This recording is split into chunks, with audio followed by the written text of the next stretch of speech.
সালাতে দোয়া কবুল হয়। সালাতে দোয়া কবুলের 3 জায়গা। একটা হচ্ছে তাকবীরে তাহরিমার পরে আমরা সানা পড়ি না, আমরা তো একটা পড়ি, আল্লাহর হাবিব সুন্নাহ এবং নফল নামাজে আরো পড়তেন সানা, ওই দোয়া কবুল হয়। 2 নম্বর জায়গা সালাতে সেজদায় পড়ে দোয়া করলে কবুল হয়। আকরাবু মা ইয়াকুনুল আবদু মির রাব্বিহি ওয়া হুয়া সাজিদ ফাকসিরু ফীহি দুআ। বান্দা যখন সেজদায় লুটিয়ে পড়ে বান্দা আল্লাহর সবচেয়ে কাছে চলে যায়। তা কিন্তু বিশ্বনবী বলে সেজদাটা তোমার রবের কুদরতি পায়ের উপরে পড়েছে।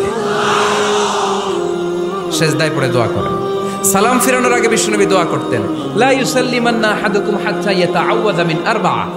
আল্লাহর হাবিব বললেন 4 জিনিস থেকে পানাহ না আছে আমার কোন উম্মত যেন সালাম না ফিরায়। তারা যেন পড়ে আল্লাহুম্মা ইন্নী আউযু বিকা মিন আযাবিল কবর, আউযু বিকা মিন আযাবি জাহান্নাম, আউযু বিকা মিন ফিতনাতিল মাহইয়া ওয়াল মামাত, আউযু বিকা মিন ফিতনাতিল মাসিহিদ দাজ্জাল।